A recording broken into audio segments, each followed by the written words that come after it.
நீங்கள் இழந்து போனதே 2 மடங்கா திரும்ப தருவார். உங்கள் மதிப்பு மரியாதையை இழந்துட்டீங்களா? சரீர சுகத்தை இழந்து வியாதியில் கஷ்டப்படுறீங்களா? இருந்த செல்வங்கள் எல்லாம் இழந்து கடன் பிரச்சனையில் கஷ்டப்படுறீங்களா? அன்று சொல்கிறார், இழந்து போனதை 2 மடங்காய் உங்களுக்கு தருவேன்னு வாக்கு கொடுக்கிறார்.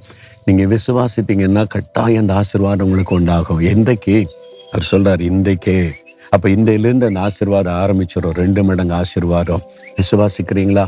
இந்த வாக்குத்தத்தை எனக்கு தான், என்கிட்ட தான் ஆண்டவர் பேசுகிறாரு, அப்போ எனக்கு 2 மடங்கு ஆசீர்வாதம் தருவார்னு விசுவாசித்தீங்கன்னா இன்றையிலேருந்து நீங்கள் மாற்றத்தை காண்பீங்க.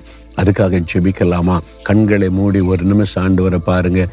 ஆண்டவரே, இந்த வாக்குத்தத்தை எனக்கு தான் 2 மடங்கு ஆசீர்வாதம் தருவேன்னு வாக்கு கொடுக்குறீங்க. நான் அதை விசுவாசிக்கிறேன். இன்றையில இந்த மாற்றத்தை நான் காண்பேன் என்று விசுவாசிக்கிறேன். நான் இழந்து போன எல்லாவற்றையும் எனக்கு 2 மடங்காக நீங்கள் திரும்ப தரப்போறீங்க. என் வாழ்க்கையில் இரட்டிப்பான ஆசீர்வாதத்தை நீங்கள் தரப்போறதற்காக ஸ்தோத்திரம், ஸ்தோத்திரம், ஸ்தோத்திரம். இன்று முதல் மாற்றத்தை நான் எதிர்பார்க்கிறேன். இயேசு கிறிஸ்துவின் நாமத்தில் ஆமேன்.